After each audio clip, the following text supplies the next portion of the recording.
దేవుడే పూజకు అర్హుడు అని ఇచ్చారు. వీళ్ళ దేవుడే.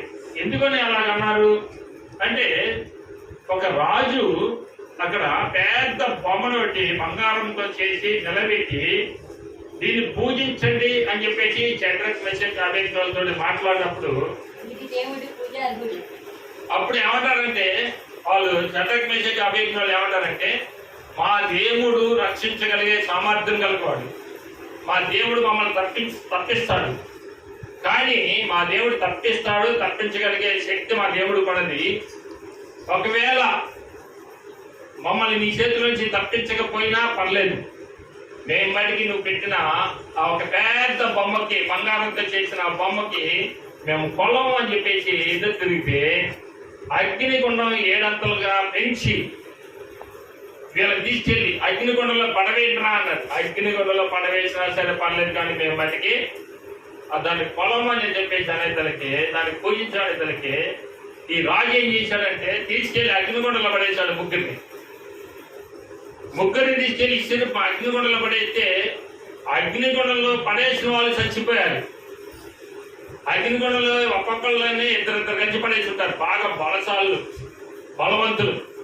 ఇస్త్రీ అక్కడ పడేస్తే అగ్నిగుండంలోకి వెళ్ళిపోవాలి.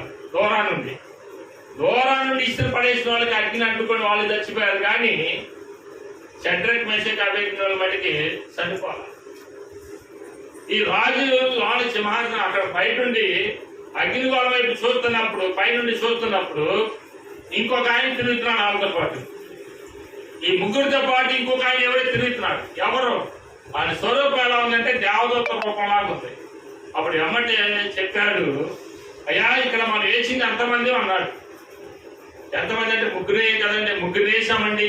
ఆ ముగ్గురు షడ్రక్ మెషక్ అబేద్నెగోలే కదండి, ఇంకెవరిని వేయలేదంటే ఇంకొక రూపం కనపడుతుంది, దేవదూత రూపం కనపడుతుంది, వాళ్ళు 4 కలిసి తిరుగుతా ఉన్నారు అన్నారు.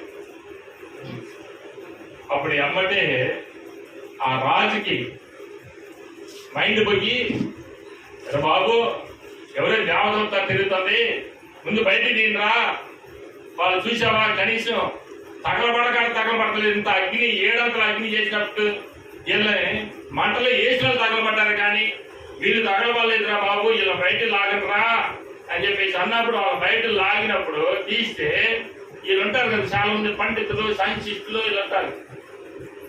ఎమ్మటే బయట రాగానే, బయట తీయగానే అగ్ని చల్లార్చి వాళ్ళని బయట తీసినప్పుడు ఒక్కొక్కడు ఏమైనా వస్త్రాల దగ్గరికి వచ్చి వాసన చూస్తున్నాడంట, ఒకడేమైనా ఎన్నికల దగ్గరికి వచ్చి వాసన చూస్తున్నాడంట, ఒక్కొక్కడే చేతులు పట్టుకుని వాసన చూస్తున్నాడంట. అంటే అగ్ని వాసన ఏమైనా వచ్చిద్దేమని, అంటే మంటల్లో ఉన్నారు కదా, మంటలో నుంచి బయటకు వచ్చారు కదా, అగ్ని వాసన ఏమైనా తగిలిద్దేమని చెప్పేసి ఒక్కొక్కడు ఓటేయమని ముక్కులు తట్టి ఓ అని వాసన చూస్తున్నాడట. చూడండి ఎక్కడ వచ్చింది వాసన, ఏమొచ్చింది? అప్పుడు చెప్తున్నాడు ఆ రాజు, అరే బాబు, మనం అనుకున్న వాళ్ళందరికంటే ఈయన నిజదేవుడు, ఈయన పూజకు అర్హుడు, పూజింపదగిన వాడు.